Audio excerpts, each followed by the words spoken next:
Pagi ini, dunia terbangun dengan pergeseran seismik dalam lanskap teknologi global yang dapat meredefinisi kekuatan selama beberapa dekade.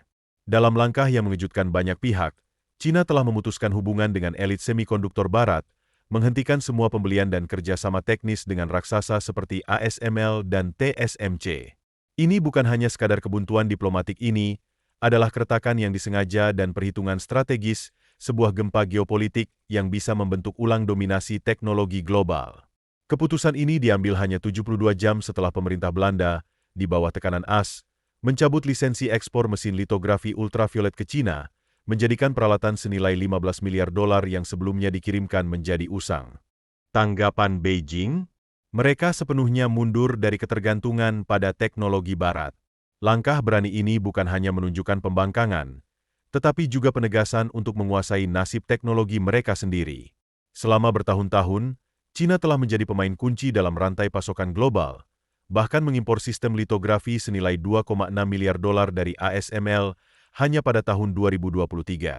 Namun, ketika Barat, dipimpin oleh larangan ekspor dan pembatasan perdagangan dari Washington, memperketat kawat jeratnya, Beijing tidak gentar. Sebaliknya, mereka membakar jembatan terakhir ke raksasa semikonduktor yang pernah mereka andalkan, memaksakan perhitungan yang bisa mengubah segalanya. Mengapa China mengambil langkah drastis ini? Apa yang sebenarnya ada di balik pintu yang baru saja ditutup? Jawabannya bukan hanya soal chip ini tentang kekuatan global dan bagaimana kekuatan itu akan bergeser dengan cara yang tak terduga. Akar keretakan ini telah ditanam bertahun-tahun yang lalu, dibudidayakan melalui kombinasi visi masa depan dan kebutuhan mendesak. Sanksi AS tahun 2022 dirancang untuk melumpuhkan ambisi semikonduktor China, memutus akses ke alat canggih, akselerator AI, dan bakat asing yang menjadi kunci kemajuan Beijing. Hari ini, Taiwan Semiconductor mengumumkan bahwa mereka akan menginvestasikan setidaknya 100 miliar dolar dalam modal baru di Amerika Serikat dalam waktu dekat. Sementara itu, impor peralatan manufaktur semikonduktor meningkat tajam, naik 34% tahun ke tahun pada tahun 2024 meskipun larangan ekspor semakin ketat. Seperti yang dicatat oleh Dan Wong, seorang ahli strategi teknologi di Gavachol Draconomics, semua ini bukanlah reaksi spontan. China telah mempersiapkan diri untuk momen ini, menunggu Barat bertindak berlebihan hingga ketergantungan pada rantai pasokan asing menjadi ancaman eksistensial, bukan sekadar kenyamanan. Memutus hubungan dengan ASML dan TSMC bukanlah tindakan putus asa, ini adalah permainan kekuasaan. Ketergantungan China pada teknologi Barat telah menjadi beban yang terlalu berat untuk ditanggung. Puncaknya adalah keputusan Belanda yang mencabut dukungan layanan untuk mesin ASML di China, membuat infrastruktur bernilai miliaran dolar menjadi tidak berguna. Paul Riolo, kepala kebijakan teknologi di Albrecht Stonebridge Group, menegaskan bahwa sanksi tidak memperlambat China, sebaliknya, mereka mempercepat garis waktunya. Apa yang dianggap oleh Barat sebagai sebuah penghalang, China justru ubah menjadi katalisator untuk transformasi. Namun, perubahan ini tidak hanya terjadi dengan menghabiskan uang. China berinvestasi besar dalam sumber daya manusia, merekrut lebih dari 50.000 insinyur ke dalam ekosistem chipnya. Banyak di antaranya berasal dari raksasa industri seperti Huawei dan Semiconductor Manufacturing International Corporation. Dari sektor yang dulunya terfragmentasi dan tertinggal, industri chip China kini telah berkembang menjadi pusat kekuatan yang beradaptasi dengan cepat, menutup kesenjangan teknologi dengan kecepatan yang mengejutkan. Mereka tidak hanya mengejar ketinggalan, mereka mendorong batasan inovasi dengan kecepatan yang mencengangkan. Tantangannya sangat besar, mengatasi rintangan teknologi yang dulunya dianggap tidak mungkin dilalui. Namun, Beijing telah menemukan cara untuk menghadapi tantangan ini. Mesin ultraviolet ekstrim, EUV, dari ASML, yang dianggap sebagai standar emas untuk memproduksi chip canggih dengan harga mencapai 200 juta dolar, menggunakan cahaya pada panjang gelombang 13,5 nanometer untuk mengukir sirkuit mikroskopis pada wafer silikon. Mesin ini memungkinkan pembuatan chip yang lebih kecil dan lebih kuat, tetapi China secara eksplisit dilarang untuk memperolehnya, alangkah yang dirancang untuk membatasi ambisi teknologi mereka. Alih-alih menunggu, China mengambil langkah luar biasa dengan melompati teknologi EUV sepenuhnya.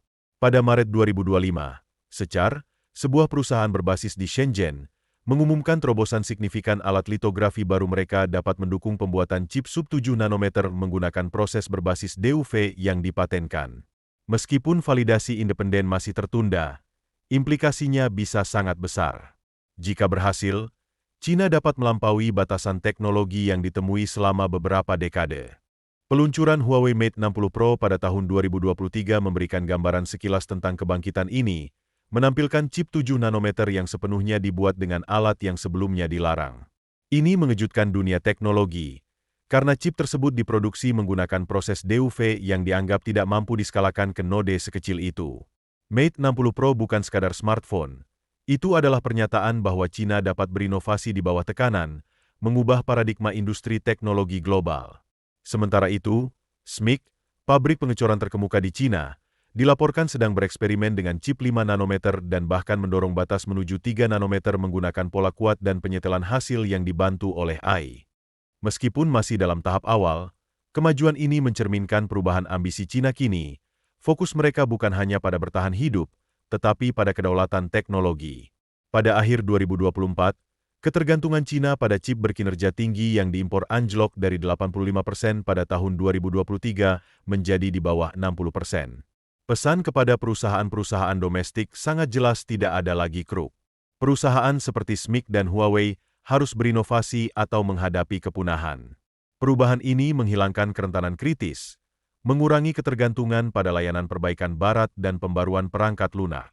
China memanfaatkan pasar domestiknya yang sedang booming untuk mendorong pertumbuhan, dengan pangsa pasar SCC melonjak dari 5% pada tahun 2020 menjadi 19,3% pada tahun 2024, sebuah bukti kenaikan yang cepat. Di sisi lain, pendapatan ASML dari China menyusut sebesar 27% tahun ke tahun pada Q4 2024, menunjukkan bahwa efek berantai sudah mempengaruhi pemasok global. Namun, ini bukan sekadar cerita teknologi.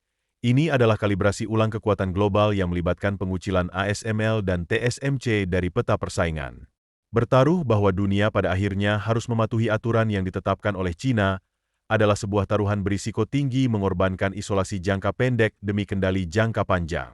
Pada tahun 2020, China tidak dapat memproduksi chip 14 nanometer tanpa mengimpor kekayaan intelektual penting dari Barat.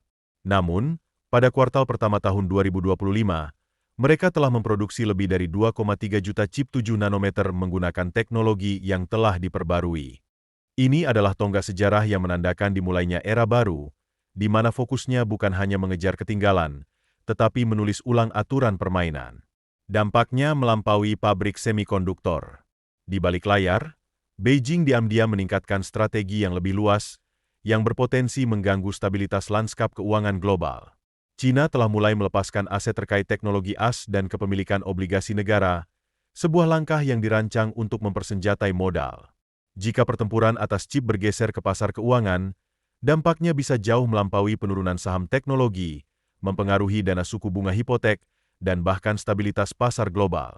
Apa yang terjadi ketika ini bukan lagi perang teknologi, tetapi pertempuran untuk dominasi ekonomi. Badai sudah mulai terjadi, dan dampaknya bisa menjadi bencana. Pengajuan paten China mengungkapkan cerita paralel. Pada akhir tahun 2024, mereka telah mendaftarkan lebih dari 21.000 paten terkait semikonduktor, mencerminkan peningkatan 34% dari tahun ke tahun. Ini bukan hanya soal volume, tetapi juga tentang kepemilikan masa depan. Beijing mengambil kendali, mendeklarasikan kemerdekaannya dari Barat yang pernah menahannya melalui rantai pasokan dan sanksi. Industri semikonduktor hanyalah medan pertempuran pertama. Perang yang sebenarnya akan terjadi di pasar, di mana taruhan lebih tinggi dari sebelumnya. Implikasinya sangat serius. Perusahaan seperti ASML dan TSMC menghadapi penurunan kehadiran di pasar terbesar di dunia. Sementara itu, industri yang bergantung pada chip canggih seperti otomotif, kedirgantaraan, dan elektronik konsumen bisa mendapati diri mereka berada di bawah kendali Beijing.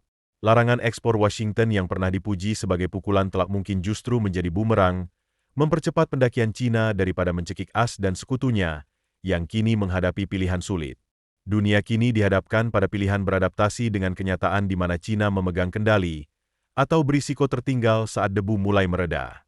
Satu hal yang jelas, ini bukan sekadar evolusi teknologi, melainkan penataan ulang kekuatan global. Langkah berani China bukanlah kemunduran, melainkan deklarasi bahwa badai telah tiba, dan dunia harus bersiap menghadapi apa yang akan terjadi selanjutnya. Apakah kita akan memasuki era inovasi atau kekacauan? Pertanyaan besar yang muncul adalah siapa yang akan mengendalikan chip dan, dengan demikian, menentukan masa depan?